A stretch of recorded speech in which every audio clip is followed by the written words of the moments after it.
Hi అండి. నమస్తే. నేను మీ Manasa. Welcome back to M and M's crazy kitchen.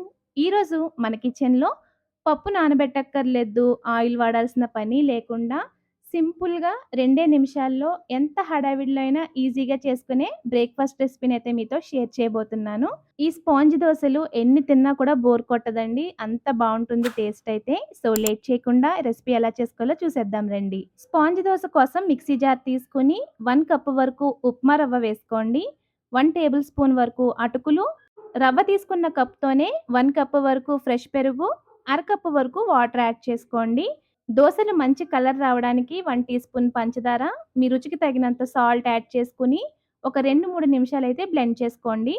చూడండి, మనకి బ్యాటర్ అయితే రెడీ అయిపోయింది. ఇప్పుడు దీన్ని బౌల్‌లోకి వేసుకోండి. మీరు దోసలు వెంటనే వేసేసుకుంటే ఈనో వెంటనే కలిపేసుకోండి. లేదంటే మూత పెట్టేసి మీరు దోసలు వేసుకునే ముందు ఈనోనైతే కలుపుకోవాలి. సో, 1 టీ స్పూన్ వరకు ఫ్లేవర్‌లెస్ ఈనో, అరచెక్క నిమ్మరసం వేసుకొని కలపండి. మీ దగ్గర ఈనో లేకపోతే ఆ ప్లేస్‌లో వంట సోడా అయినా వేసుకోండి. పిండి బాగా కలిపిన తర్వాత వేడెక్కిన పెనం పైన కాస్త నీళ్లు జల్లి టిష్యూతో వైప్ చేసేసుకోండి. ఇప్పుడు కలిపిన పిండి ఒక గరిటెడు వేసుకోండి. దీన్ని స్ప్రెడ్ చేయొద్దు. మంటని లో ఫ్లేమ్‌లో ఉంచుకొని మనకి కంప్లీట్‌గా ఇలా హోల్స్ అన్నీ కనిపించేంత వరకు కూడా కాల్చుకోవాలి.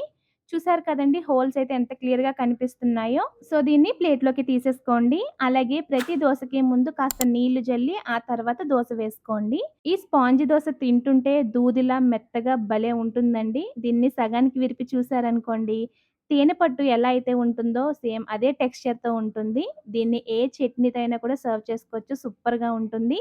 మీరు కూడా ఈ 2 మినిట్స్ బ్రేక్‌ఫాస్ట్ రెసిపీని తప్పకుండా ట్రై చేసి, మీకు ఈ రెసిపీ ఎలా వచ్చిందో మాకు కామెంట్స్‌లో షేర్ చేయండి.